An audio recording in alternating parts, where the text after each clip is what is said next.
পঞ্চায়েত সমিতির সভাপতি শ্রীলতা হানির অভিযোগকে ঘিরে যখন তোলপায় রাজনীতি, তখন এলাকার মহিলারা দল বেঁধে থানায় গিয়ে ডেপুটেশন দিলেন পঞ্চায়েত সমিতির সভাপতির বিরুদ্ধে। তাদের দাবি, সভাপতি এবং ওই নেতার মধ্যে বিবাহ বহির্ভূত সম্পর্ক রয়েছে। তবে যে নোংরামি ওই নেতা নেত্রী করছে তা তারা কিছুতেই বরদাস্ত করবে না। অবিলম্বে পঞ্চায়েত সমিতির সভাপতি নেতার বিরুদ্ধে ব্যবস্থা গ্রহণের দাবি জানিয়ে মহিলারা শিউরি থানায় ডেপুটেশন দেন।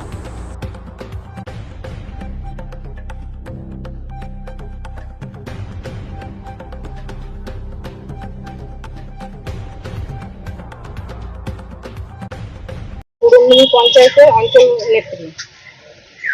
আমরা কালকে যে ঘটনাটা হয়েছে আমাদের পঞ্চায়েত সমিতির সভাপতি, এই নোংরামিটা আমরা মানবো না, মানছি না। এই নোংরামি চলতে দেওয়া যাবে না। কি অভিযোগ?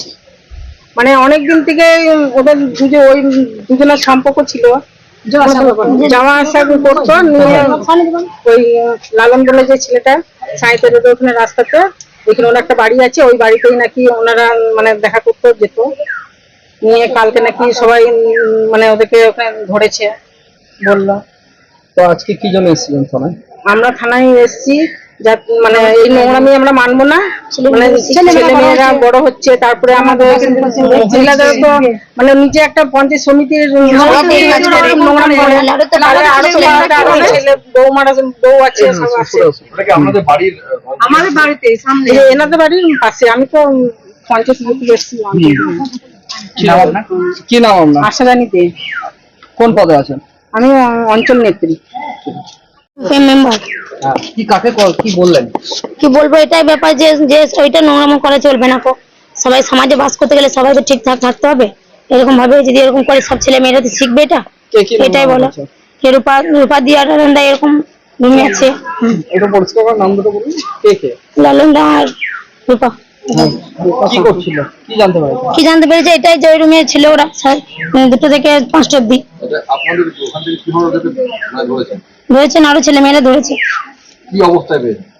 ওরা তো একসাথে বেরোলো ওইটাই খুলে। হ্যাঁ, বলছে আমরা কাজের জন্য গেছিল, কি বললেন? ওইটাই দেখেছি। ওরা তো বলছে আমাদের অফিসিয়াল কাজের জন্য আমরা গেছিলাম, কি বললেন?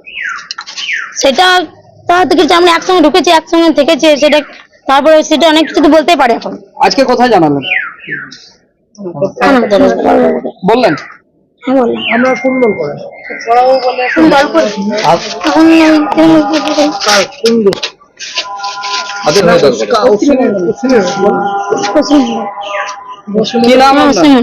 কি নাম?